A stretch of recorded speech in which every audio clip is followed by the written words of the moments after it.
fat loss, increased performance. No matter what you can think, there's three main things that we want to look at. We want to look at calorie balance.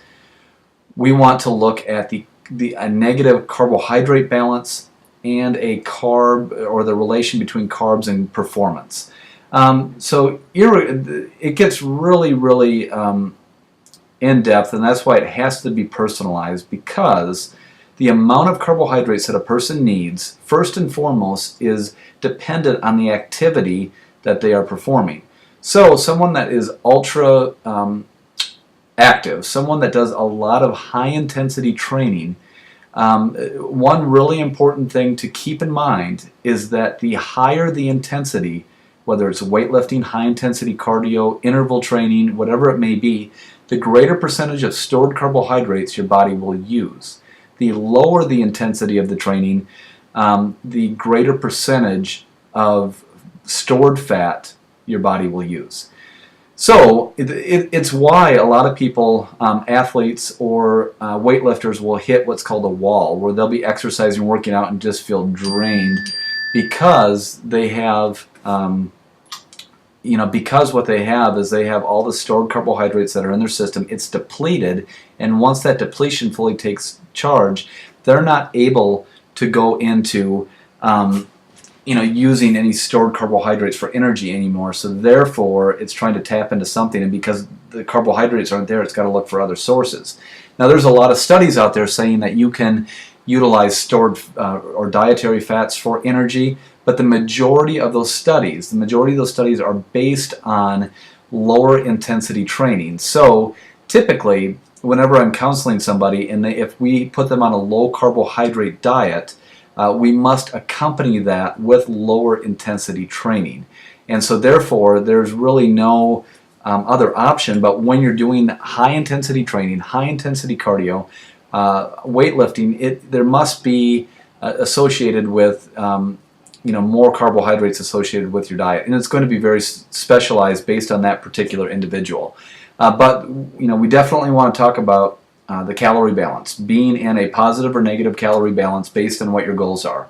Being really the only time that we want to go into a negative calorie balance is if fat loss is the goal. And typically people can lose fat on a higher carbohydrate type of plan as well. But if we're looking for extreme fat loss, there are plans. We're getting into a negative kind of carbohydrate balance and focusing on more light intensity cardio and light intensity training with some weightlifting involved to help reduce their body fats can be very important. But if performance is the key, if you're looking to perform and be in any sort of performance activity, carbohydrates must fuel your output.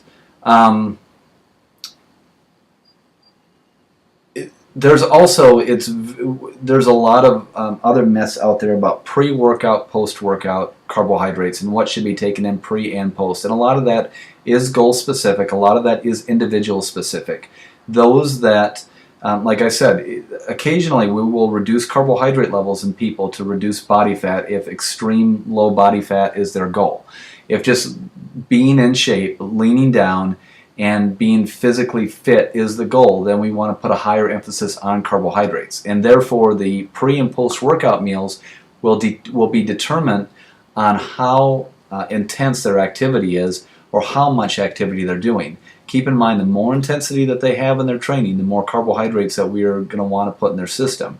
So therefore, those that are very, very engaged in high-intensity training should have a pre- and post-workout meal that has quicker sources of carbohydrates readily available to replenish glycogen that is burnt during training.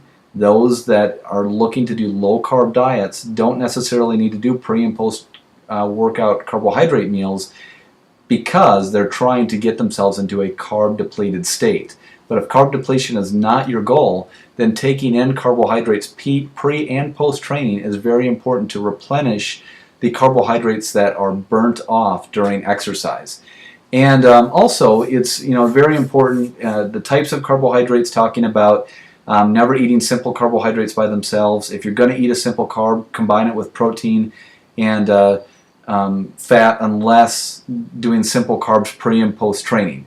But carb timing, as far as making sure that we're not excessively taking in a large amount of carbs at one time, more evenly distributing it throughout the day, is important as well too. Very, very specific and very individualized. I want to give you some just basis on what carbohydrates are, help you understand that carbs are not bad. They have their role, they have their importance, and that it's very, for most people, for most fitness enthusiasts, can really help them to perform at a greater level. If you think about it, if you're trying to get somewhere with fitness, if you're trying to work hard, if you're really trying to perform at a greater level, and you're not taking in enough food or enough carbohydrates, guess what's going to happen to your performance in the gym? It's going to go down.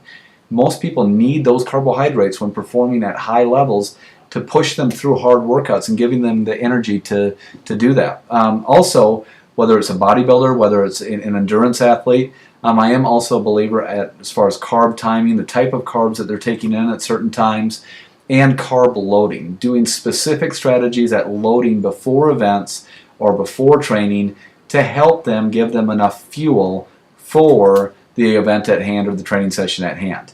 And the last little bit about carbohydrates in relation to training is if your training sessions are very long distance running, long distance biking, your body will deplete carbohydrates through that session. So it is important, if your exercise is longer than an hour, to typically have some carbohydrates while you're exercising. I know this is a long video and I probably confused you more than I helped. The biggest thing that I wanted to get across is it all comes down to everything else that I say, and this is going to seem like just a horrible answer, but carbohydrates, it depends. Whether or not how many carbohydrates you need, when you need them, what type, and when, it all depends on the person. It depends on the person's body type. It depends on the person's goals. It depends on the person's activity levels. The biggest thing that I want to get across are carbs are not evil.